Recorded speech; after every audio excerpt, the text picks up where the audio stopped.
এমন কাজ আমি করেও যাচ্ছে আর নামাজ পড়েও যাচ্ছে, এই লোকটাকে মুমিন বলে স্বীকৃতি দিতে রাজি নই আল্লাহ পাকের নামে। আগে একটা দিন চলে আসবে, এক ঝাঁক লোক মুসলমান নামাজ পড়ে মসজিদে বসে আছে, ফালাইসা ফীহি মুমিনুন, এদের ভিতরে একটা মুমিন নেই। মানার মানসিকতাটা কেমন হওয়া উচিত আপনি জানেন? যখন রাসূল হিজরত করে মক্কা থেকে মদিনা গেলেন, তখন আবু আইয়ুব আনসারীর বাড়িতে উনি নিচু তলাতে জায়গা নিলেন, আর আইয়ুবকে বললেন যে তুমি উপর তলাতে থাকো। আবু আইয়ুব উপর তলা থেকে নামু তলাতে রাসূলের কাছে যখন খানা নিয়ে আসছেন, তো বড় দস্তরখানে খানা লাগিয়ে দিয়ে রাসূলের কাছে লাগিয়ে বসে আছেন, দিয়ে বলছেন আল্লাহ রাসূল খান রসুল খানা যদি খেতে যাচ্ছে, খানার ভেতরে দেখা যাচ্ছে কাঁচা পেঁয়াজ আছে কাটা আর কাঁচা রসুন আছে কাটা ওই খানার মাঝখানে। এবার রসুল কি করলেন? সেদিন আল্লাহ পাকের রাসূল আবু আইয়ুব আনসারী এনে দেওয়া প্লেট থেকে এক লোকমাও খানা খেলেন না, খানাটাকে ঘুরিয়ে দিলেন। রাসূলের এই ঘুরিয়ে দেওয়া দেখে আবু আইয়ুব আনসারী জিজ্ঞেস করে বলছেন, কিসের জন্য খেলেন না খানা? পেটে কি জ্বালা নাই, খিদা নাই, খাচ্ছেন না কেন? নবীজি বলছেন, তোমার প্লেটে তোমার খাবারে কাঁচা রসুন আছে এবং কাঁচা পেঁয়াজ আছে। বলে আর দুনিয়াতে যত নবী এসেছেন এরা কাঁচা পেঁয়াজ খায় না এবং কাঁচা রসুন খায় না। তখন তিনি জিজ্ঞেস করে বলছেন, কিসের জন্য খাবেন না আল্লাহর রাসূল?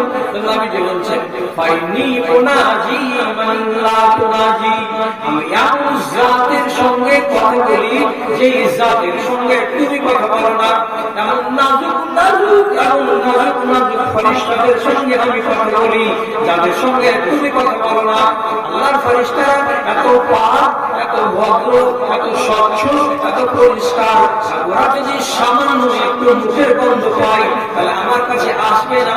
এই জন্য কাঁচা পেঁয়াজ এবং কাঁচা রসুন আমি জীবনে মুখে করি না। আমার সাথে ফেরেশতারা কথা বলেন, ওরা এগুলো সইতে পারবে না। রাসূল এই জন্য কাঁচা পেঁয়াজ খাচ্ছেন না। সেদিন আবু আইয়ুব আনসারী খানা তো ঘুরিয়ে নিয়ে গেলেন, কিন্তু জীবনের মতো কসম খেয়ে বলছেন কি, যতদিন বাঁচবো আল্লাহ পাকের রাসূল, যতদিন বেঁচে থাকবো ধরার মাটিতে, জীবনে কোনোদিন কাঁচা পেঁয়াজ খাবো না, জীবনে কোনোদিন কাঁচা রসুন খাবো না। এটা একেবারে দিনের পথটাই করে নিলাম। আপনি যখন খাবেন না আর আপনার ভালোবাসায় আমিও জীবনে এগুলো খাবো না। তাহলে রাসূল যেটাতে খুশি হবে, রাসূলের কাজটাকে ভালোবাসবো, এই রকমের মানসিকতা থাকতে হবে। তাহলে তো সেই লোকটা হলো পরিষ্কার লোক, সেই লোকটা হলো খাঁটি লোক। কিন্তু আমি আর আপনি, আমার মন বলছে এক আর আমার বাহির করে যাচ্ছে আর এক, এটা তো হলো মুনাফিকের চরিত্র। আর এইরকম মানুষগুলোকে রাসূলের বাড়ি মুমিন বলে মানতে চাননি। আমি তো আজকেও এখন পর্যন্ত আমার দেশের নর আর নারীদেরকে ওই রকম ইমানদার বানাতে পারলাম না, ওই রকম ইমানদার দেখতেও পাচ্ছি না যে রকম ইমানদার আল্লাহ এবং আল্লাহর রাসূল দেখতে চাইছেন। একজন তাবেঈ, পরেশগার, দিনদার, আল্লাহ ওয়ালা, যখন ওর মরবার টাইম চলে এসেছে তখন চোখের পানি ঝরিয়ে ঝরিয়ে কান্না করছে। বাল বাচ্চারা জিজ্ঞেস করে বলছে, বাজান আপনি কাঁদছেন কেন? স্ত্রী জিজ্ঞেস করে বলছে, আমার স্বামী, তুমি তো দিনদার, তুমি তো পরেশগার, তোমাকে আমি পরেশগার বলে জানি আর চিনি, তো তুমি কেন মরার সময় কাঁদছো? তোমার এমন কান্না করা তো আমাদেরকে জিজ্ঞাসাতে ফেলে দিয়েছে, তুমি কাঁদো কেন? তো এই বেচারি কত বড় দিনদার আর কত বড় আল্লাহওয়ালা, বলছে দেখো আমার দম যাচ্ছে ঠিক, যাবে ঠিক, কিন্তু আমি কোরআন মাজিদের একটা আয়াত সূরা মায়েদার পড়েছি, আয়াতটা বারবার আমার মগজে আসছে, আমাকে ধাক্কা মারছে। কি বলে?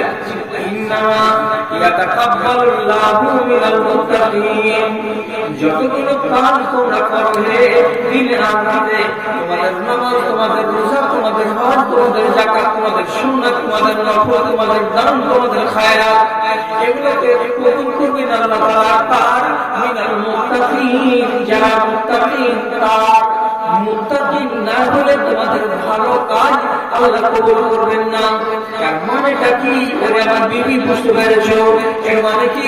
আমি 500 টাকা মাদ্রাসাতে দান করে দিলাম, আমি তো দান করলাম, এটা ভালো কাজ করলাম, কিন্তু আমার অন্তরের ভেতরে অন্য কোনো জায়গায় যদি খুঁত থাকে যে আমি ওখান থেকে নিজেকে সরিয়ে আনতে পারিনি, তার মানে কি আমি যেমন হারাম খাই এখনো হারাম ছাড়তে পারিনি, আমি যেমন সুদ খাই আমি এখনো সুদের কারবার ছাড়তে পারিনি, এইরকম কোন হারামের সঙ্গে যদি আজও জড়িয়ে থাকি তাহলে আমার এই নেক কাজটা আল্লাহ তাআলা কবুল করবেন না।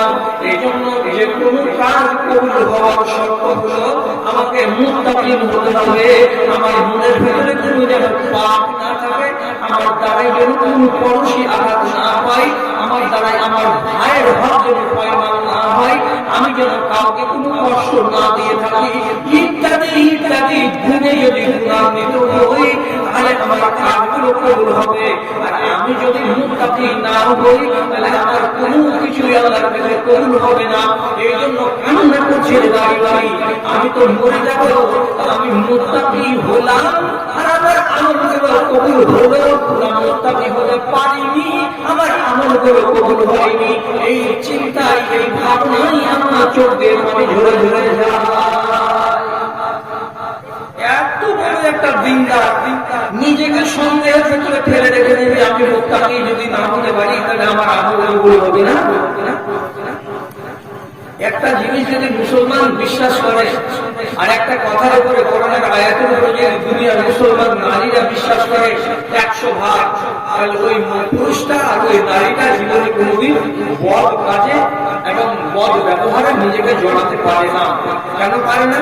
সূরা হাদীদের 4 নম্বর আয়াতে আল্লাহ তাআলা বলেছেন তাতে কোনো ঝামেলা নেই, এটা পরিষ্কার করে লেখা আছে। আল্লাহ তাআলা বলেছেন ওয়াহুয়া মাআকুম আইনামা কুনতুম, তুমি যেখানে যাবে সেখানে আল্লাহ রাব্বুল আলামিনের সিসি ক্যামেরা তোমার দিকে চোখ চোখ করে ধরে থাকবে। সিসি ক্যামেরা কি ছিল না? সিসি ক্যামেরা ছিল না। বড় বড় শপিং মলে ক্যামেরা লাগানো আছে, গেটে লেখা আছে বড় করে আপনি সিসি ক্যামেরার নজরে আছেন। সিসি ক্যামেরার নজরে মানে দোকানদার মালিক আপনার কাছে আছে, ভিতরে যাওয়ার পরে কোন মাল নাড়ছো আর কোন মালকে লুকিয়ে লুকিয়ে পকেটে ভরছো তোমার সব দেখছে সিসি ক্যামেরা। তাকে হিসাবটা ঠিক রাখিও, এই জন্য গেটে বড় করে লেখা আছে আপনি সিসি ক্যামেরার নজরে আছে, তোমার হাত পাগুলোকে সিসি ক্যামেরাতে দেখছে। এই কথাটা জানতে পারছে সব লোক, এই জন্য বিশাল বিশাল শপিং মলে কতগুলো লোক নেই, ইচ্ছা করলে মন ভরে চুরি করা যাবে, ব্যাগে ধরা যাবে, কিন্তু রেহাই নাই। কেন নাই? ক্যামেরাতে দেখছে। আর এইখানে একটা লোক বসে আছে এত বড় কাঁচের স্ক্রিন নিয়ে, আর প্রত্যেকটা মানুষকে দেখতে পাচ্ছে। এই দেখো এই লোকটা একটা ছোট্ট সামান উঠালো, নাড়াচাড়া করলো, তারপরে পকেটে রেখে দিল, এতটুকুনি জিনিস ক্যামেরা বলে দিল। আর ওখানে লাল সংকেত মেরে আওয়াজ করে বলবে এই দেখো এই লোকটা অমুক জিনিসটাকে নিল আর নিয়ে পকেটে ভরে নিল। রেহাই পাবে? যখন গেট দিয়ে তুমি পার হবে তোমার মতো মানুষটা যখন সামনে আসবে তখন এই সিসি ক্যামেরা যে দেখছিল সে খাড়া করে দেওয়ার পরে বলবে কাপড়টা কাটতে দেখা যাবে যে জামার তলে একটা পাতলা কাপড়, একটা ব্লাউজ, কোনো কিছু তুমি পুঁজে রেখে দিয়েছো, এমনিতে ধরতে পারা যাবে না। বেইজ্জত হয়ে জমা দিতে হবে, জরিমানা ভরতে হবে, জেলের ভাত খেতে হবে। এটা হলো সিসি ক্যামেরা। আল্লাহ তাআলা ১৫০০ বছর আগে আমার নবীকে বলে দিয়েছেন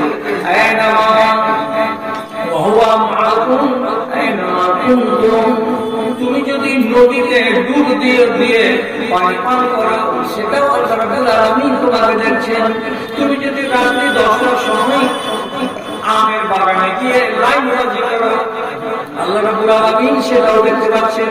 তুমি যদি দিনে দুপুরে বসে বসে কাগজ নিয়ে আর কলম খাতা নিয়ে মাইল করার ব্যবসা করো, কাউকে দিলে 8 আর কাউকে দিলে 11, কাউকে তুমি টানলে আর কাউকে তুমি ধরিয়ে দিলে, এরকম করে তোমার কলম যদি ধান্দাবাজি করে, আল্লাহ রাব্বুল আলামিন বলছেন আমি তোমাকে দেখতে আছি, তুমি যেখানে থাকো না কেন, আকাশে বাতাসে নদে নদীতে পাহাড়ে দরিয়ায় যেখানে তুমি থাকো, যেই হালাতে তুমি থাকো, যেই কাজটা তুমি করো না কেন, সব সময় তুমি আল্লাহ রাব্বুল আলামিনের নজরে আছো, আল্লাহ রাব্বুল আলামিনের তত্ত্বাবধানে আছো, তোমাকে ছেড়ে কথা বলা হবে না।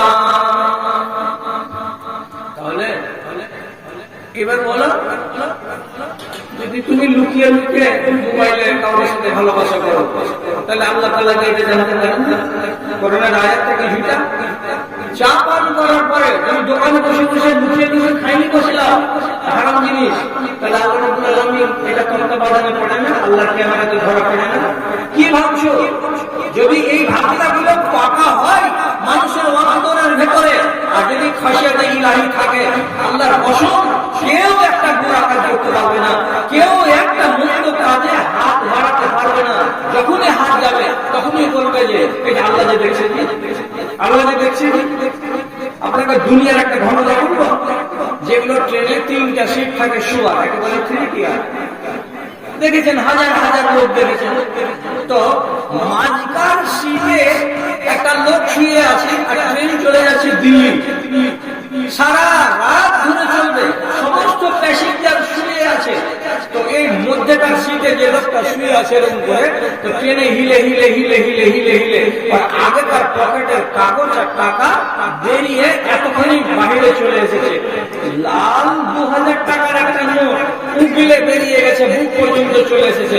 খালি এমনি করে একটু যদি হাত বেরিয়ে চলে আসবে 2000 টাকা বেরিয়ে গেছে পকেট থেকে। তো একটা লোক জেগেছে, জেগে পিসাব করতে যাবে রাত্রি 2-2:30টার টাইমে, জিরো বাল্ব জ্বলছে, তো চকচক করে দেখা যাচ্ছে যে এই লোকটার পকেট থেকে 1000 টাকার নোট বেরিয়ে গেছে, এতখানি আর বের হলেই পড়ে যাবে। মনে মনে ভাবছে যে 2000 টাকার নোটটাকে যদি হাতে করতে পারি তো কত লাভ। এবার কাছে কাছে এসে মনে মনে হাত সুরসুর করছে, বলছে টাকাটাকে টানবো, টাকাটাকে টানবো। তো টাকাটা টানতে গিয়ে দেখছে উপরকার সিটে যে লোকটা, এই লোকটা মুখটাকে আবার বাহির দিকে করে শুয়ে আছে, ভিতর দিকে আবার মুখটা নাই, ওর মুখটা বাহির দিকে আছে। এখন ইয়ার মনে হয়ে গেল সন্দেহ যে এই উপরকার লোকটা কি সারা মক্করের সব বন্ধ করা আছে না আসলে নিজ পাচ্ছে। যদি মক্কুর করে চোখ বন্ধ করে থাকে, আর আমি যেমনি হাত লাগাবো চোখ খুলে দেখে নিবে, আর উপর সিট থেকে নেমে সরকারি মায়ের শুরু করে দিবে ট্রেনের ভিতরে, তাহলে আমরা ছন্নপুর হয়ে যাবো। একবার মনে মনে ভাবছেন না গাঢ় নিদ পাচ্ছে, কিন্তু মানুষের জানটাকে তো পিয়ারা, মানের ভয়ে উপরের লোকটা যদি জেনে যায় বা দেখে জীবিত আছে অর্থাৎ জেগে আছে, সেই ভয়ে বেচারে হাজার চেষ্টা করার পরেও সাহস করতে পারছো না যে এই টাকাটাকে হাত দিয়ে কেটে বার করে নিয়ে চলে গেল পিসাবখানায়, ইস্তেঞ্জা করে এসে আবার শুয়ে গেল, ওর টাকা ওই হালাতে থেকে গেল। কিসের ভয়ে হাত দিতে পারলো না?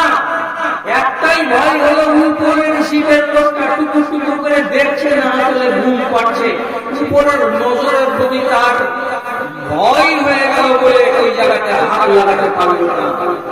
তাহলে আমার উপরে যে সিসি ক্যামেরা আল্লাহ লাগিয়ে রেখেছেন, যেখানে তুমি আছো সেখানে আল্লাহ রাব্বুল আলামিন নজর লাগিয়ে রেখেছেন, এই কথাটা যদি বিশ্বাস থাকতো আপনার আর আমার, তাহলে কি আমি কাউরি বাড়িতে রাত্রে 12টার সময় তার গ্রিল আর তার শাটারকে ভেঙে আমি চুরি করতে পারি? সব তো আল্লাহ তাআলা দেখে নিচ্ছেন। এগুলো মানুষ বিশ্বাস করে না, কিন্তু আপনাকে বলছি বাংলাতে নয় আরবিতে পড়ো। যদি বিশ্বাস করার মানসিকতা না থাকে তো কোরআন পড়া তাহলে বাদ দাও। আল্লাহ তাআলা কোরআনে বলেছেন সব বাড়ি জানা আছে যারা নামাজি, মেয়ে ছেলেরা জানা আছে, ছেলেদের জানা আছে, কোরআনে নাই এই কথাটা লেখা, ইয়াউমা তুবলাস সারাইর ফামা লাহু মিন কুওয়াতিন ওয়ালা নাসির। এবার মানুষ তোমার কুকীর্তির সিডি ক্যাসেটটাকে কিয়ামতের দিন আল্লাহ রাব্বুল আলামিন হাজার মানুষের সামনে চালু করে দেবে। তোমার ভেদের কথাগুলো ক্যামেরার সামনে ভেসে ভেসে উঠবে।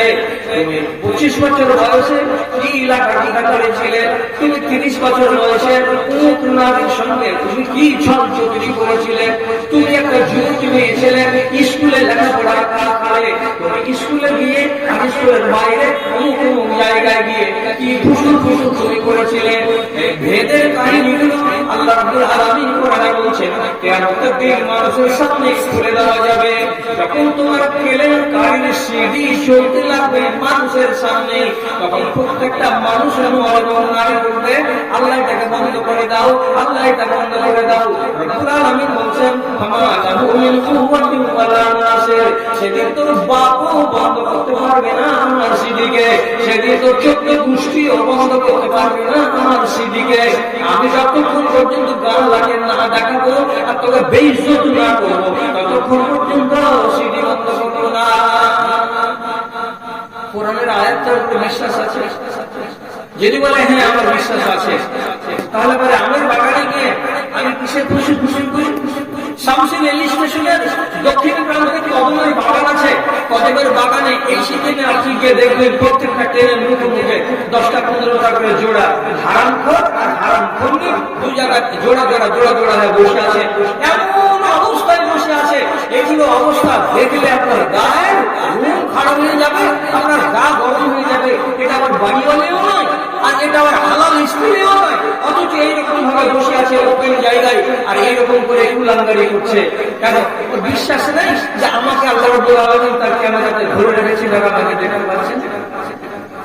যেদিন অন্তর থেকে ভয় পালিয়ে যাবে আল্লাহ, সেদিন থেকে সুদ খেতে আর ভয় লাগবে না, মদ খেতে আর ভয় লাগবে না, চুরি করতে আর ভয় লাগবে না, পেয়ার করতে ভয় লাগবে না, রান্নিবাজি করতে ভয় লাগবে না, বেশ্যাগিরি করতে ভয় লাগবে না, বেহায়া হতে ভয় লাগবে না।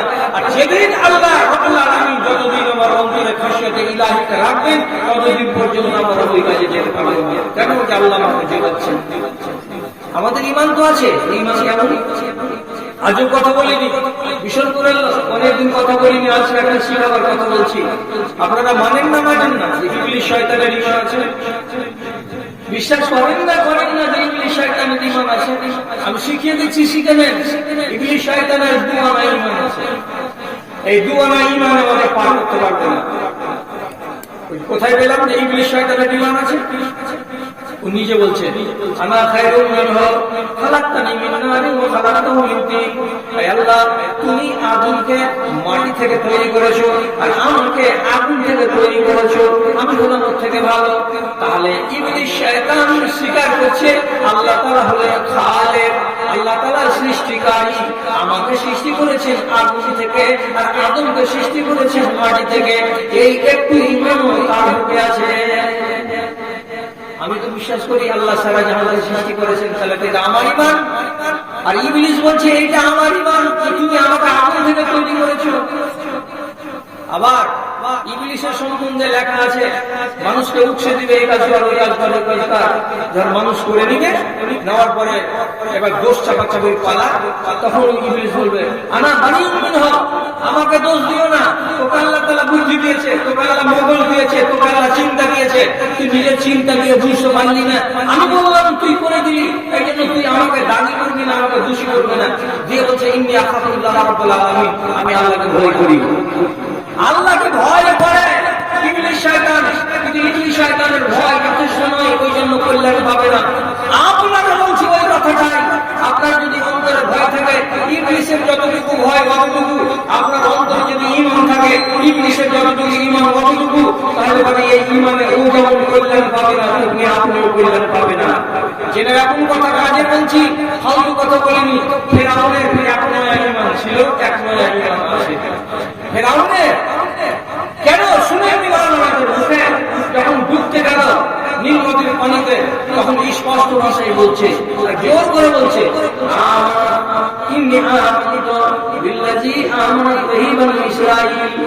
বানু ইসরাঈলের লোকেরা যেই আল্লাহর উপরে ঈমান এনেছে, আমিও সেই আল্লাহর উপরে ঈমান আনছি।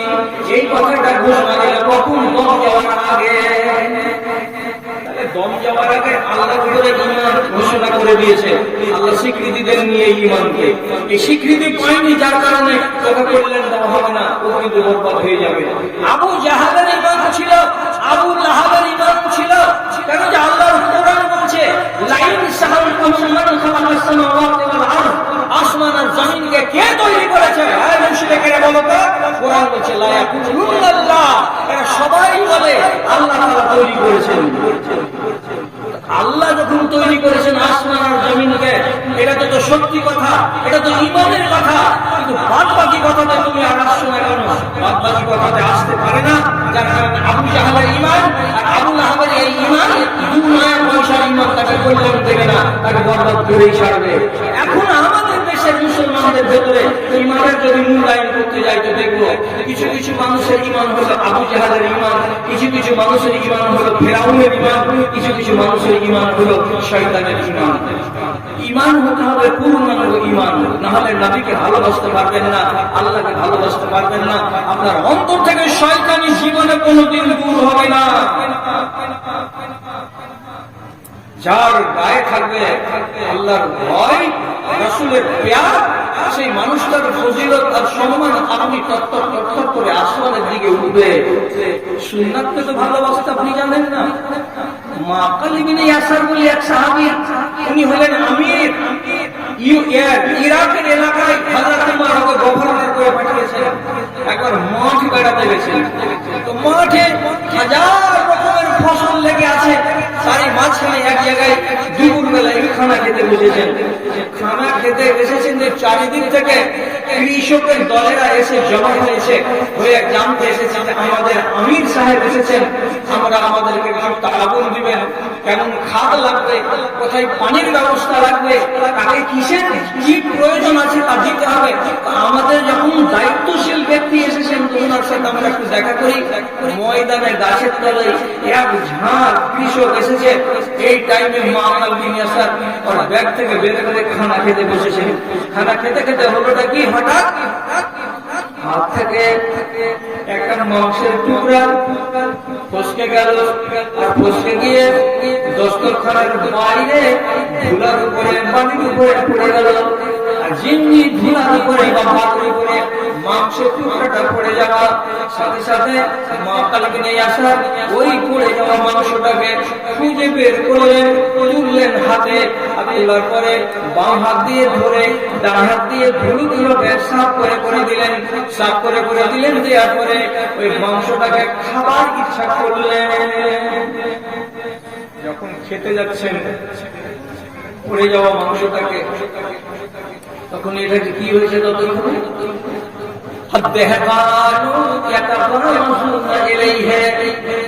পাশে দাঁড়িয়ে থাকা কৃষকগুলো একজন আর একজনকে চিন্তিতে দেখে বলছে, আমি এইটাকে আমির হলে বলতো, আমির কি এত ছোট লোক হয়? আমির তো বড় লোক হয়। একটা মাংসের টুকরা যদি হাত থেকে পড়ে গেল, তাহলে এর মতো কোটি কোটি লোকটা আর এর মতো ইজ্জতওয়ালা লোকটা পড়ে যাওয়া মাংসটাকে কেন তুলতে গেল, আর কেন পড়ে যাওয়া মাংসের গা থেকে ধুলোবালিকে ছাড়িয়ে দিয়ে খাবার জন্য চেষ্টা করতে লাগলো? এটা তো বড় লোকই নয়, এটাকে বড় লোকই বলা চলবে না। কানে চিপাচিপি টিপাটিপি করতে লেগেছে। ইতিমধ্যেই মাকাল ইবনে ইয়াসারের বাম দিকে তার বেহরক্ষী ছিল, ও কানে বলছেন, হুজুর ব্যাপার খারাপ। কি যে এই মাংসটা আপনি খেলেন না কেন? আপনি পড়ে যাওয়া মাংসকে উঠিয়ে খাবেন, আর উঠিয়ে খাবেন যে লোকেরা বলবে যে ছোট লোক, এই লোকটা তো বড় লোক নয়। এই কথা যে এমনি কানে শোনার সাথে সাথে মাকাল ইবনে ইয়াসার 25টা কৃষকের সামনে আর ওর নিজের পরামর্শদাতা যে দুজন চারজন সাথে ছিলেন তাদের সামনে আওয়াজ তুলে দিয়ে বলছে, আত্রকো সুন্নাতা হাবিবি লিহাউলাইল হুমাকা, হে পাগল, আমাকে আমার হাবিব নবী মুহাম্মদ মুস্তাফা সাল্লাল্লাহু আলাইহি ওয়াসাল্লাম বলেছেন নীতির কথা। কি খেতে বসে যদি তোমার হাত থেকে লক্ষ্য পড়ে যায়, তাহলে অতি গঙ্গা জায়গায় পড়ে গেলে তবে উঠাবে না, আর যদি পরিষ্কার করার মতো জো থাকে তাহলে একে পরিষ্কার করো, আর করার পরে খেয়ে নাও। কেন যে তুমি জানো না কোন খানার ভেতরে বরকত আছে। অতএব খানাগুলোকে বরবাদ করিও না, পড়ে যাওয়া খানাকে ধুয়ে মুছে সাফ করে খাবার খেয়ে নাও। এটা হলো আমার নবীর সুন্নাত, আর আমি আমার নবীর সুন্নাতকে ছেড়ে দিব। আর এই মূর্খগুলোকে রাজি করতে যাব, আমার দরকার নাই। এই মূর্খগুলো যতটি আছে নারাজি হয়ে যাক, আমি পরোয়া করি না। আমার আমলের দ্বারাই যদি আমার হাবিব, আমার নেতা নবী মুহাম্মদ খুশি হন, তো সেটাই কাজ করব। আমি দুনিয়ার মানুষকে দেখতে যাব না। কি চিনলেন? সুন্নাতকে ভালোবাসতে গেলে মানুষের ইজ্জত কত দূরে গিয়ে যায়। আর মানুষ সুন্নাতকে ভালোবাসাটা কেমন করে ভালোবাসে? পাথর মারা ওয়াজ আর পাথরের আঘাত খাওয়া ওয়াজ। আপনারা বহুবার শুনেছেন যে নিজের পিঠকে আর মাথাকে ফাটিয়ে জুতা পর্যন্ত রক্ত ভরে দিয়েছিল, চপচপে করে দিয়েছিল লাইভের মাটিতে। এখানে তো শুকা আছে, কিন্তু যেটা কথা আজকে আপনার মগজকে নাড়াবে, এই কথাটাকে আপনি কোনোদিন শুনেছেন? যে কথাটা আপনার মগজকে হিলিয়ে দেবে, এই কথাটা কি আপনার কানে গেছে? এটা কথা আপনাকে কেউ বলে না। আপনাকে আমি বলছি যে মার খাওয়া শরীর নিয়ে ওতবা আর ওতাইবাদের বাগানে আল্লাহ রাসূল জিরান নেওয়ার জন্য বসেছিলেন। বিধ্বস্ত মানুষ, রক্ত পড়ছে গা দিয়ে, আর মারের জ্বালাতে ব্যথায় ব্যথি ফেলেছে সারাটা শরীর। ওই টাইমে যদি একটু খাবার পেতেন, যদি এক গিলাস পানি পেতেন, তাহলে পান করতেন, তো জীবনটাতে একটু আরাম মিলত। ওই বিধ্বস্ত মানুষটা বসেছিলেন বাগানে। তখন ওই শয়তানদের বাগানে যে ছেলেটা ছিল খাদেম নওজওয়ান, এই ছেলেটার নাম হলো আদ্দাস। আদ্দাসকে ওরা বলল, যা ওই যে লোকটা বাগানে বসেছে খুব মেরে খেয়েছে রে, খুব মার খেয়েছে রে, বেচারা ঘোড়া ঘোড়া হয়ে গেছে, যা যা যা বাগানের কিছু ফল তোলা পেড়ে ওকে দেখা খাবে তো জানটা বাঁচবে। এই আদ্দাস নামের চাকরটা আঙ্গুরে এতটি গুছা নিয়েছে, নবীজির সামনে রেখে দিয়ে বলছে, ও বাবা এই পরদেশি, এটা দানাগুলো খাবো, শরীরটা একটা রস হবে, একটু শক্তি পাবি, লেখা রাসূল যখন খেতে যাচ্ছেন, একটা আঙ্গুরকে এরকম করে তুলেছেন, তোলার পরে মুখে দেওয়ার আগে কথা বলছেন, এরকম করে ধরে বিসমিল্লাহ, বিসমিল্লাহ। যেমনি বিসমিল্লাহ বলে আঙ্গুরটাকে তুলেছেন, সাথে সাথে পাশে দাঁড়িয়ে থাকা আদ্দাসের মতো লোক বলছে, ফাইন্না হাযিহিল কালামাতা লা ইয়াকুলুনা আহলু হাযিহিল আরযাতে। এই দেশের মাটিতে যত লোক বাস করে জীবনে কোনদিন খানা খাওয়ার আগে এমন কথা বলে না, বিসমিল্লাহ মানে আল্লাহর নাম দিয়ে শুরু করলাম। এই কথাটা এই দেশের লোকেরা কেউ বলে না। তুমি প্রথম লোক যে তোমার মুখে আমি আমার জীবনে প্রথমবার শুনলাম যে খানা মুখে দেওয়ার আগে তুমি বিসমিল্লাহ বললে। রাসূল এবার তখন পাল্টা জিজ্ঞেস করে বলছে, তোর বাড়ি কোথায়? তোর বাড়ি? বলছে আমার বাড়ি নাইনামা। নাইনামাটা কোথায় আছে? এই তাইফ থেকে পূর্ব দিকে ইরাকের মাটিতে আছে নাইনামা শহর। বলছে আমার বাড়ি নাইনামা। তখন নবী, আমার নবী ওকে বলছেন, ও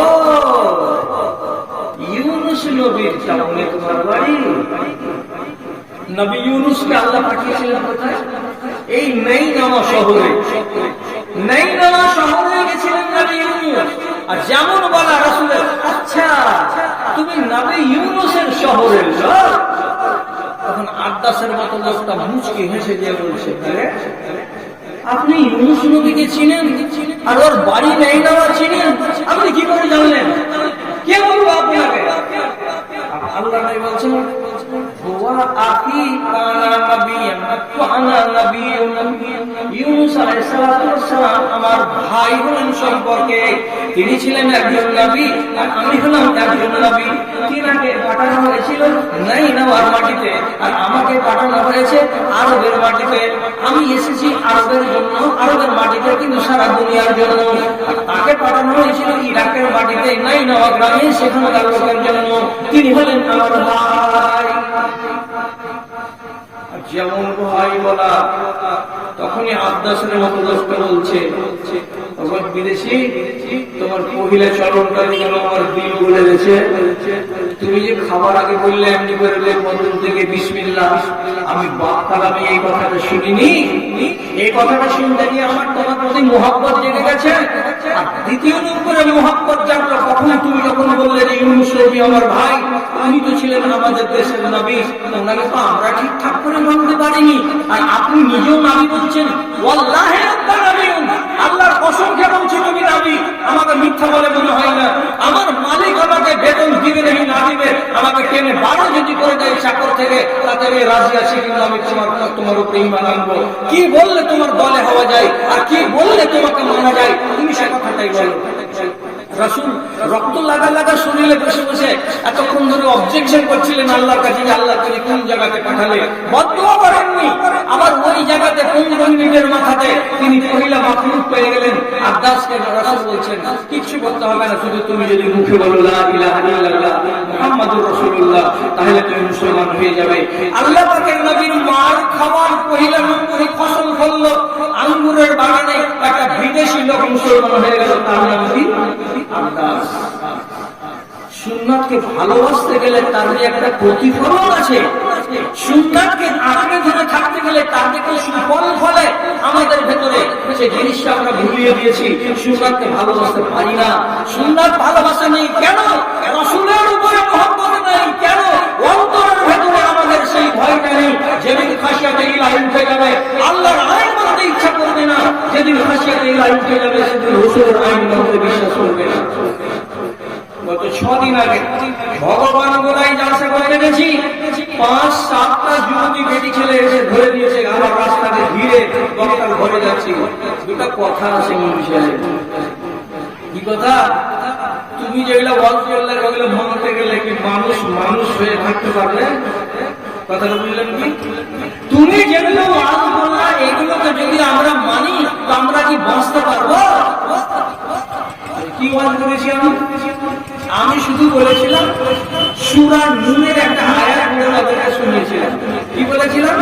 আল্লাহ তাআলা বলেছেন তুমি রং ব্যবহার করতে পারো ঠোঁটে, তুমি রং ব্যবহার করতে পারো আঙুলে, তুমি রং ব্যবহার করতে পারো তোমার পায়ে। রং ব্যবহার করা নারীদের জন্য যায় না, এটাকে বলে জিনা। এবার তোমার ঠোঁটের লাল লাল ঠোঁট, আর তোমার চোখের সুরমা, আর তোমার ফেয়ার আর লাভলি লাগানো চেহারা লাগাতে পারো, হাদিসে জায়েজ আছে। কিন্তু এটাকে কাকে দেখাতে হবে, কে কে দেখতে পাবে, এটা তুমি শিখবে না? নিশ্চয়ই শিখতে হবে। সূরা নূর পড়ো, আল্লাহ তাআলা বলছেন, সূরা নূরে আল্লাহ রাব্বুল আলামিন স্পষ্ট করে দিয়ে বলছেন, 6 রকমের বেটা ছেলেকে বাদ দিয়ে 7 নম্বরের কোন বেটা ছেলে, 8 নম্বরের কোন বেটা ছেলে তোমার লাল লাল ঠোঁট দেখতে পাবে না। কারা কারা বলে ওয়ালা ইউদিনা জিনাতাহুন্না ইল্লা লিবুলাতিহিন্না ওয়া আবাইহুন্না।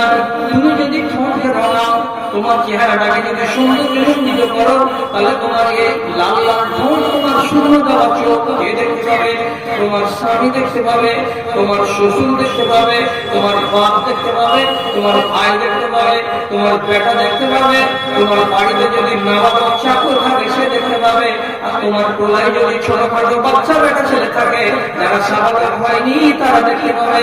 এই 6 রকমের বেটা ছেলেকে বাদ দিয়ে দুনিয়ার কোনো বেটা ছেলে দেখতে পাবে না। এখন ওদের মনে লেগে গেল আগা, কেমন কথা হলো, এইটা লাগিয়ে দিয়ে বাইরে আমি ঘুরতে পারবো না, এটা তো অন্যায় কথা হলো। আমি এই মেয়ে ছেলেটিকে কাবু করবো কেমন করে আপনি বলেন তো? কোরআনের আয়াত পড়ে বুঝিয়েছি, ওটা ওদের দিকে বসে না। তখন আমি ভাবলাম যে তোমরা কলেজ পড়াতো, মনের মধ্যে রাগ না করে তো খোলাখুলি আলোচনা করি, যে হ্যাঁ আমাদেরকে আশ্বস্ত করেন, আপনি খোলাখুলি আলোচনা করেন। আমি বলছি আমের গাছে যদি 100টা সবুজ আম থাকে আর ওর ভেতরে যদি 2টা লাল লাল আম ঝুলে, তাহলে দুনিয়ার মানুষের নজর কোনটা আমের দিকে বেশি যাবে? লাল আমের দিকে বেশি যাবে। আচ্ছা, যে মানুষ আম দেখবে পাকা টুকটুকে লাল আম, আর মনটা খেতে চাইবে না? চাইবে না? খেতে চাইবে। তুমি যে সুন্দরী হয়ে সেজে গুজে একদম আকর্ষণীয় হয়ে বাইরে বের হবে, তোমাকে যে কোনো পুরুষ যদি দেখে ওর মনের ভেতরে তোমাকে পাওয়ার জন্য কামনা জাগবে না জাগবে না? একজন বলছে কেন লাগবে? হ্যাঁ কেন লাগবে? অন্যের বেটিকে দেখে কাউকে মনের ভেতরে কামনা কেন জাগবে? যদি কামনা না জাগে তাহলে আল্লাহ ওকে হিজড়ে করে পয়দা করেছে? জি না? রাসূল প্রমাণ করছেন হাদিসে, কোন নর যদি নারীকে দেখে আর কোন নারী যদি কোন নরকে দেখে, আল্লাহর তৈরি করা নেচার মনের ভেতরে এক্সাইটমেন্ট হবে, মনের ভেতরে উত্তেজনা তৈরি হবে। এটা তো আল্লাহর নিয়ম। তোমাকে দেখে যতটি লোককে ভালো লাগবে অতটি লোককে মন তুমি বলতে পারবে। যে দেখছি ও বলছে তুমি এটা ভালো লাগবে, যদি আমি ওকে নিজের স্ত্রী করতে পেতাম তো ভালো হতো, ওকে যদি জীবন সঙ্গিনী করতে পেতাম তো ভালো হতো, বাবাকে যদি একবার আলিঙ্গন করতে পেতাম তো ভালো হতো। তো যে যেটা কামনা করবে সেই লোকটার কামনা তুমি পুড়িয়ে দিতে পারবা, যেটা আজব কথা। এই জন্য আল্লাহ তাআলা মানা করেছেন কাউরি লুকিয়ে থাকা যৌবনের বাসনাকে ঘুরা দিয়ে চেতন করতে যাইও না। ও চুপচাপ আছে, ওকে চুপচাপ থাকতে দাও। আর তুমি এমন কাজ করিও না যেটা কাজ করতে গেলে আরেকটা মানুষের চেতনা জেগে যাবে আর তোমাকে পাওয়ার জন্য ওর ভেতরে আফাই দাফাই শুরু হয়ে যাবে। এটা কাজ করতে যাইও না। আর 3-4 জন ওরা বলছে আপনার আগে কি আর কথা বলে পারি? আপনার আগে কি কথা বলে পারি? অত কথার দরকার নেই। আল্লাহর কানুনকে ভালোবাসো। আল্লাহর কানুনকে ভালোবাসতে গেলে তুমি আল্লাহকে ভালোবাসবে। আর যতদিন পর্যন্ত তোমার অন্তরে আল্লাহর ভীতি না থাকবে ততদিন পর্যন্ত আল্লাহর কানুনকে তুমি পছন্দ করতে পারবে না। এক একজন দিনদারদের জীবনী করতে গিয়ে দেখেছি, আর দেখে দেখে এত বড় হয়ে গেলাম, মুরবার কালের সুন্নাতকে ছাড়তে রাজি হয়নি। জি খুবাইবকে শুলি দিবে, সকালবেলায় শুলি দিবে, ধোকা দিয়ে ওকে পাহাড় থেকে ধরে নিয়ে গেছে কোরআনের হাফেজ। শুলি দিবে কারণ হারেসের বেটা। কিসের রাত? ওর বেটা হারেসকে কতল করেছিল বদরের যুদ্ধ দিন এই জুয়ান ছেলে খুবাইব। মার্ডার করে দিয়েছিল বদরের যুদ্ধে। তারই রাগে এরা ওকে কিনে নিল বাজার থেকে আর নিয়ে বাড়িতে বেঁধে রেখেছে শিকল দিয়ে। সকালবেলায় ওকে মারবে, শুলিতে চড়াবে। কিন্তু মুশরিক হতে গেলে একটা কথা জানি যে হারাম শরীফের ভেতরে মানুষকে মারা না যায়। হারাম কাকে বলে?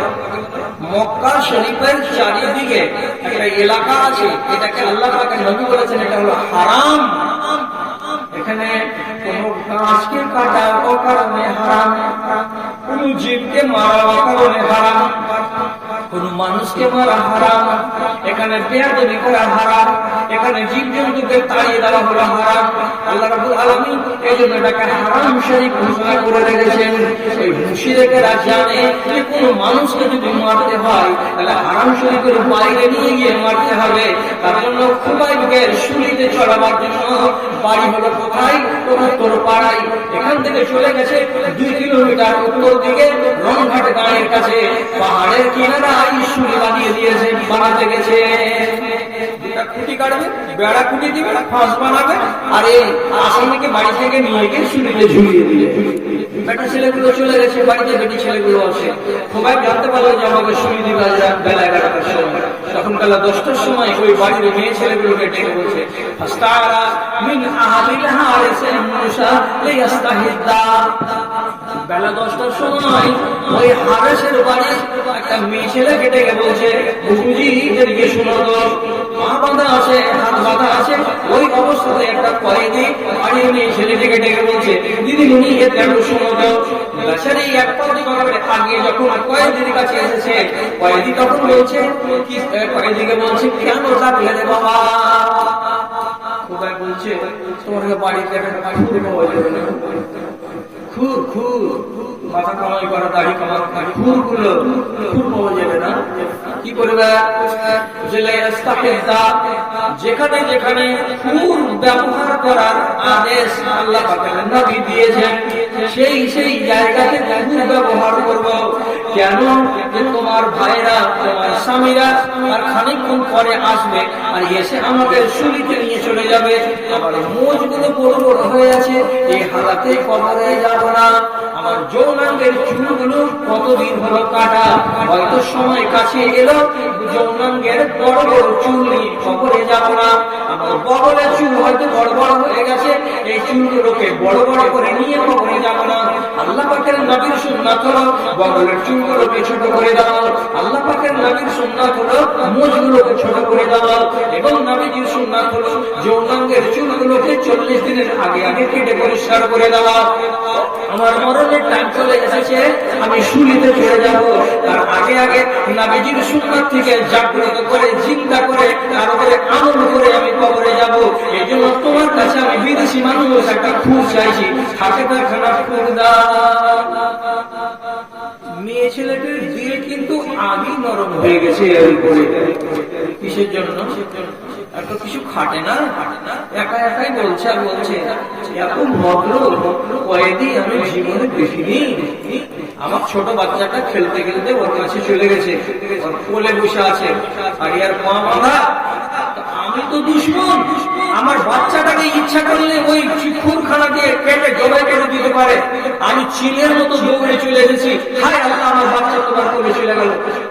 তখনই নিজে থেকে বলছে তুমি মনে করছো যে আমি দুশ্মন তোমাদের, তার জন্য তোমাদের বাচ্চাটাকে আমি খুব দিয়ে কেটে জবাই করে দেবো? লা ফাআলু ইনশাআল্লাহ। আল্লাহ তাআলা আমাকে ওইরকম জালেম করে পাঠায়নি। আমি একটা মাসুম ছেলেকে মারবো কোন দোষে? ওইরকম দোষী করে আল্লাহ তাআলার কাছে আমি যাব না।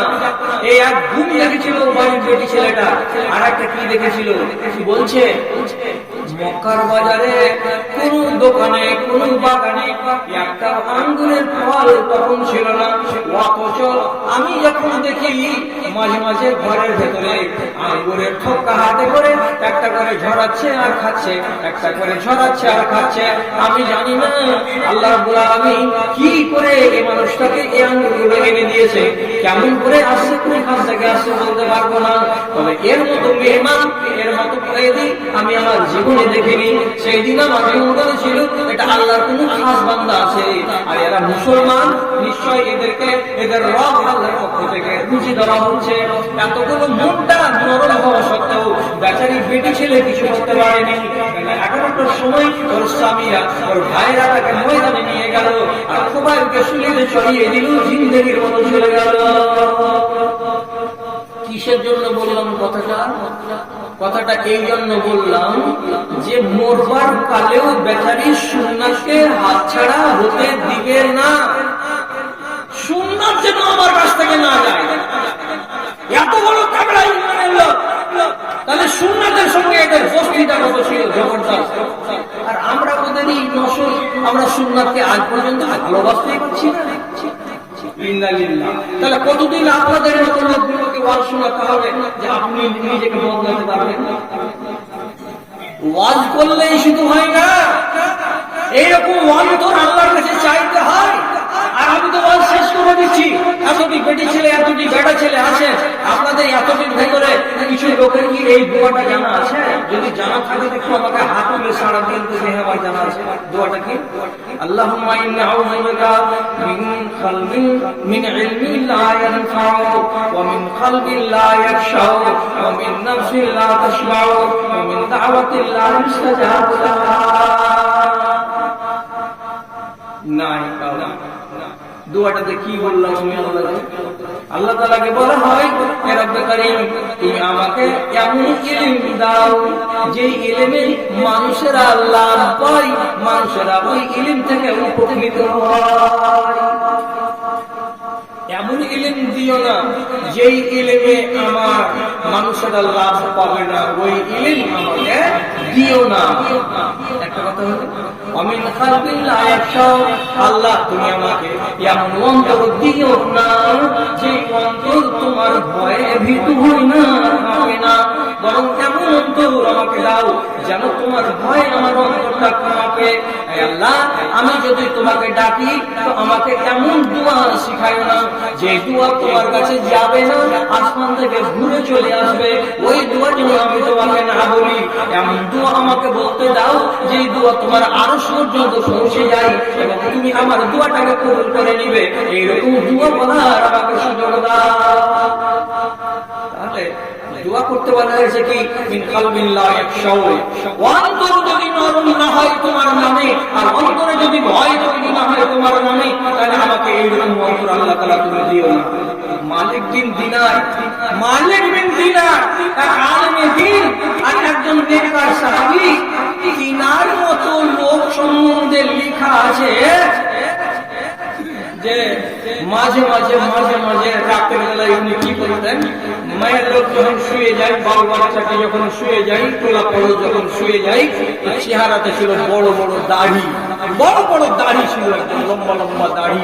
এরকম করে দাড়িকে হাত দিয়ে ধরে নিয়ে নিজেকে আসামি বানায়।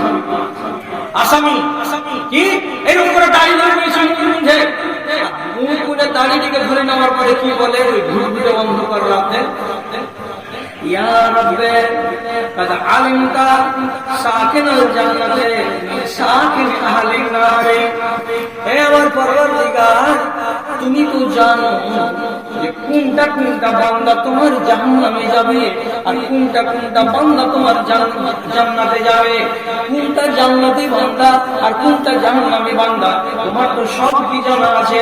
তাহলে আমি তোমার কাছে আসামির মতো দাড়িটিকে ধরে বলছি, ভাবি আই গেলে আগে দাঁড়াইনে মানুষের মালিকিন, এই যে মালিকের মতো, আমার নাম মালিক বিন দিনার, আমার মতো এই মালিকের মতো অপরাধী মানুষটা, আমার মতো এই মালিকের এই মতো ওই খাকসার ইমানের লোকটা, এর তুমি কোন জায়গাতে নাম লিখে রেখেছো, নামটাকে জাহান্নামের খাতায় রেখেছো, একে জান্নাতের খাতায় রেখেছো, আল্লাহ একটু জানিয়ে দাও, আল্লাহ একটু জানিয়ে দাও। এইরকম করে নিজের দাড়িকে ধরে সারা রাত কাঁদতে জিজ্ঞাসা করে বলতে, আল্লাহ মালিকের নাম, মালিক বিন দিনারের নাম জান্নাতের খাতায় আছে না জাহান্নামের খাতায় আছে, জাহান্নামের খাতায় আছে না জান্নাতের খাতায় আছে। এই করে কাঁদতে সারা রাত গত হয়ে যেত। এরা সাহাবী হওয়ার পরেও, এতখানি পরেজগার হওয়ার পরেও, আল্লাহর ভীতি ওদের অন্তরে থাকার পরেও মনের ভেতরে সংশয় থেকে গেছে, জানি না আল্লাহ তাআলা নারাজ হয়ে গেলেন না জানি না আল্লাহ তাআলা আমার উপরে রাজি হলেন, এই বলে সংশয় প্রকাশ করে তাদের দিন যায়, তাদের রাত যায়।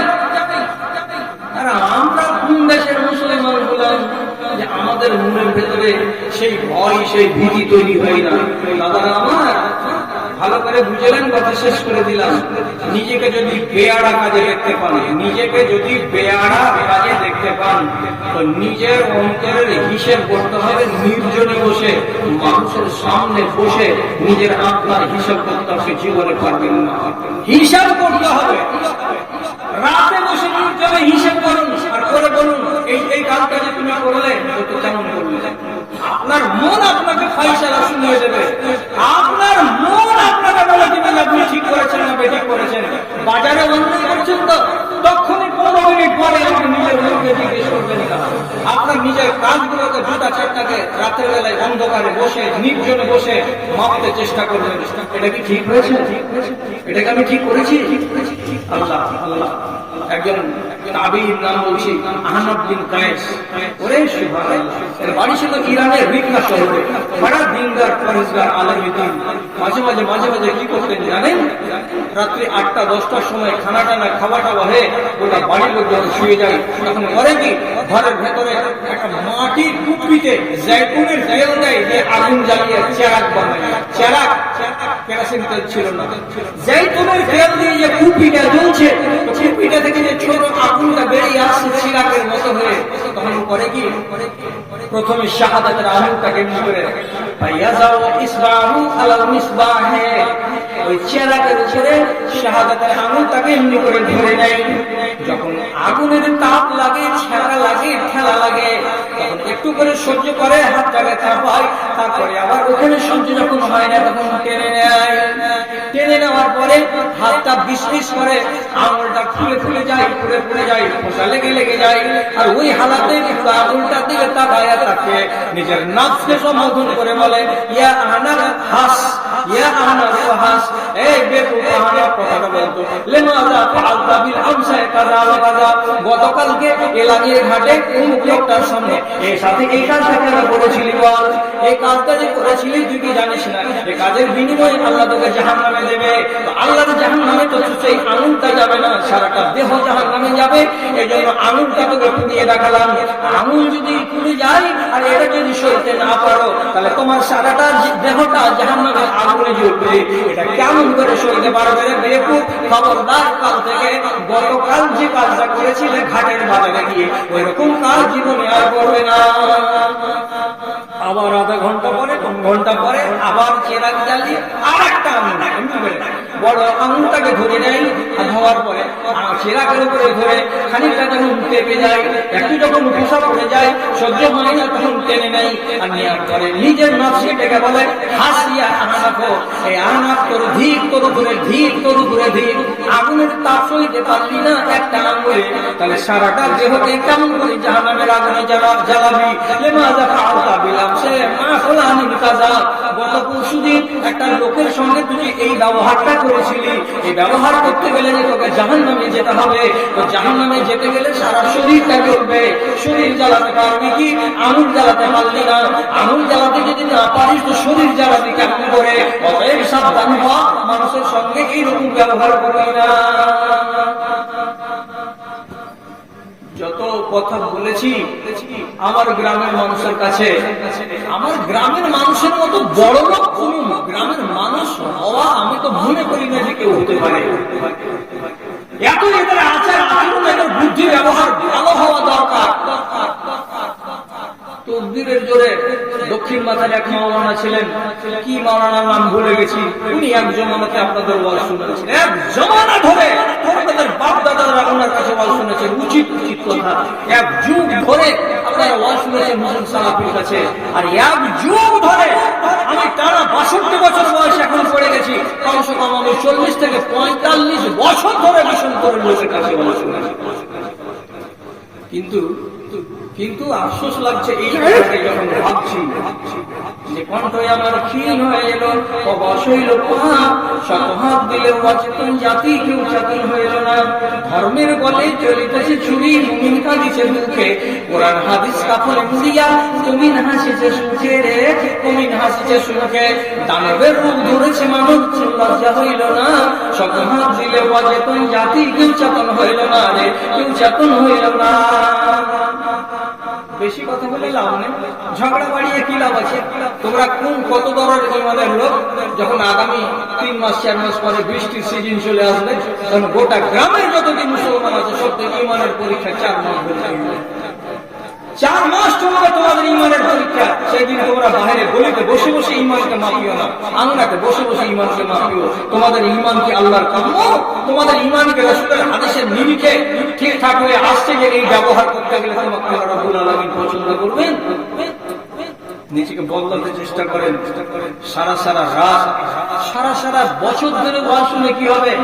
একদিন এক রাত যদি একটা ওয়াজ শুনে দিই, তাকে যদি মূল্যায়ন করতে পারি, তাহলে একদিনের রাত, এক রাতের ওয়াজ আমাকে সারা বছর গাইডলাইন করবে। এটা তো আমি বিশ্বাস করি। কিন্তু আমার ভাই, আপনারা কি বিশ্বাস করেন? কাকে বলে ভালোবাসা? আমার একটা ব্যবহারে রাসূল নারাজ হবে, এই কথাটা যদি আপনার মগজে থাকে, জলদি সরে আসেন ওইখান থেকে, জলদি সরে আসেন ওইখান থেকে। ইমানের হাই কোয়ালিটিকে বলে লা ইলাহা ইল্লাল্লাহ। ইমানের হাই কোয়ালিটির নাম লা ইলাহা ইল্লাল্লাহ। আর ইমানের সবচেয়ে নিচু কোয়ালিটিটা হলো কি? রাস্তা থেকে কোনো পীড়াদায়ক জিনিসকে সরিয়ে দেওয়া। রাস্তা থেকে কোনো জিনিসকে সরিয়ে দেওয়া, হটাও। রাস্তা হলো জনগণের, এই জায়গাতে কোন রকমের কষ্টদায়ক জিনিস তুমি রাখবে না, রাস্তাকে আটকাবে না, রাস্তাকে বন্ধ করবে না। এটা যদি করো তোমার উপরে আল্লাহর লানত জায়েজ হয়ে যাবে, সহিহ হাদিস থেকে প্রমাণিত। আপনি আর আমি আর রাসূলের এই ফরমানটাকে মানতে পারছি, পেরেছি কি বুঝতে? আজ কত দূর হলো? একটা রাত একটা বাজে 3 মিনিট টাইম আছে, 3 মিনিট একটা কথা বলে শেষ করে দিই। আব্দুর রহমান বিন হারিসের একটা সুন্দরী বেটি ছিল, সুন্দরী বেটি। আর হযরত আলীর বেটা হুসাইন রাদিয়াল্লাহু তাআলা আনহু, উনি গেছেন বিয়ে করার জন্য পয়গাম নিয়ে। এ হলো সাহাবী আর হলো তাবী। তাবীর বাড়ি দিয়ে খাবার বের বলছে আসসালামু আলাইকুম, আসসালামু আলাইকুম। ইনাকে হুসাইন নয়, হাসান, হাসান, হাসান গেছেন বিয়ে করেছেন।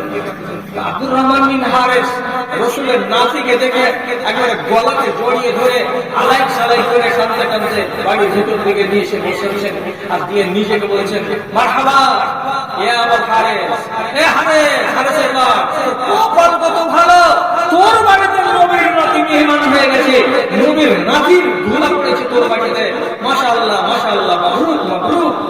নিজেকে ধন্য মনে করছে। আল্লাহ পাক রাসূলের নাতি সামনাসামনি বসার পরে আব্দুর রহমান বিন হারেসকে বলছে দেখেন একটা কথা বলার টাইম নেই, আর আপনার বাড়ি আমি খানা খেতে আসিনি, আমি একটা কথা বলার জন্য এসেছি। কি কি কি বলতে এসেছেন বাবা? শুনেছি আপনার একটা সুন্দরী বেটি আছে, আপনার বেটিটাকে আমি পেগম দিতে এসেছি, আপনি রাজি যদি হন তো তাকে বিয়ে করবো। আরব দেশের বিয়ে 10 দিন টাইম লাগে না, চট মাগনি পাঠিয়ে দিয়া কথা হয়ে গেল, লেনদেন যদি কিছু থাকে মোহরানা তো যাও বিয়ে করতে, আপনার বেটিকে বিয়ে করবো, এই জন্য আমি এসেছি, আপনি রাজি আছেন? ঠান্ডা মাথায় বুঝবেন রাসূলের নাতিকে কত ভালোবাসে রাসূলের নামে। এই কেন যে রাসূল বলেছেন একদিন তিরপালের তলে কম্বলের তলে আলীকে, হাসানকে, হুসাইনকে, ফাতেমাকে একসঙ্গে ধরে দিয়ে বলেছিলেন আল্লাহুম্মা হাযা আলী, হে আল্লাহ এটি হলো আমার পরিবার। কেউ যদি দুনিয়াতে হাসান আর হোসেনকে কষ্ট দেয় তো আমাকে কষ্ট দেয়, কেউ যদি হাসান আর হোসেনকে ভালোবাসে তাহলে সে আমাকে ভালোবাসে। আব্দুর রহমান বিন হারেস বলছেন নবীজির এই পবিত্র বাণীটাকে আমি কত ভালোবাসি যে রাসূলের নাতি হাসানকে যদি ভালোবাসি তো রাসূলকে ভালোবাসা হবে, আর হাসানকে যদি ভালো না বাসি তো রাসূলকে ভালোবাসা হবে না, আর রাসূলকে যদি না ভালোবাসি তো আল্লাহ রাজি হবে না, আল্লাহ যদি নারাজ হয়ে যায় তো আমার কামিয়াবি আসবে না। এই জন্য তিনি কত ভালোবাসেন। যখনই শুনতে পেলেন যে আপনার বেটিকে বিয়ে করার জন্য এসেছি, তখনই উনি বলছেন দেখেন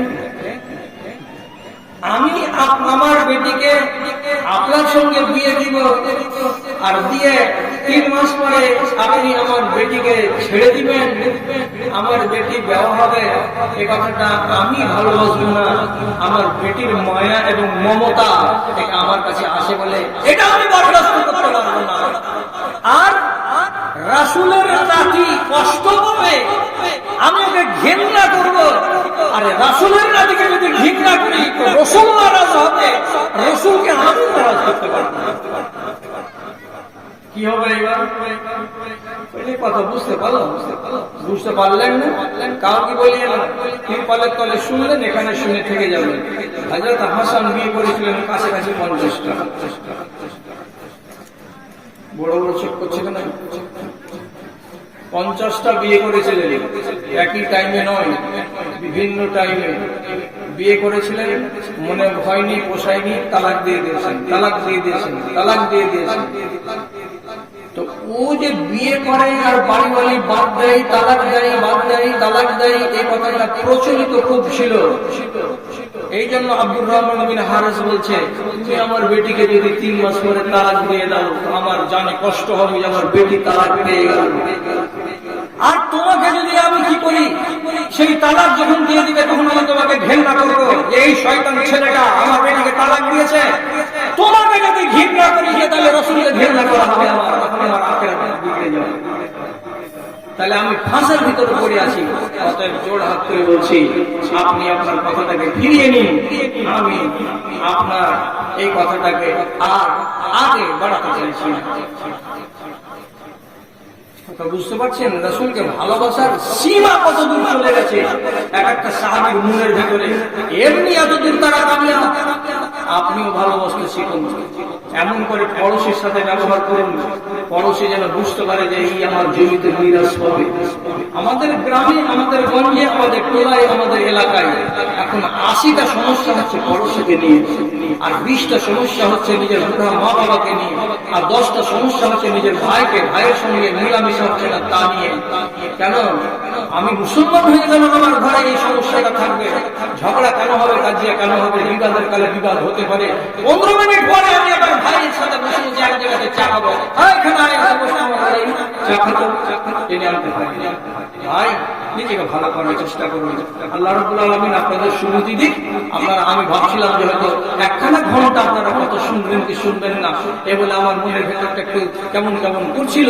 দ্বিতীয় কথা এটা ছিল আজকে আমার রেস্টের দিন, একটানা জালসা চালিয়ে আসি, আর 2 তারিখ থেকে এমন লো প্রেশার আমাকে গ্রাস করেছে যে আমি উঠতে পারি না, আমি চলতে পারি না। এত বলেছি আমি, যারা জানে তারা জানে, এটা আমার গ্রাম, আমার রুহ থাকা পর্যন্ত, আমার ঘর থাকা পর্যন্ত এখানে আমাকে আসতে হবে। আমি এসে গেছি আলহামদুলিল্লাহ। আপনাদের ঘড়িতে এখন বলছে 1টা। এর মানে হলো যে আমি 11:30 না 11:30 কথা বলতে আরম্ভ করেছি। তাহলে 1.5 ঘন্টা আপনারা আমাকে সময় দিয়ে দিয়েছেন, তার জন্য আপনাদের ধন্যবাদ জানাচ্ছি। আমি শেষের বেলা একটু সংক্ষেপে দোয়া করবো, তারপরে চলে যাব। আমাকে 500 টাকা দিয়েছে বালুরঘাটের আমার মামা ইসাহা, ওর মা আর বাবার নামে। আর আমাকে 500 টাকা দিয়েছে আমার মামাতো ভাই ইমরান। আমার মামা আব্দুল সালাম অসুস্থ হয়ে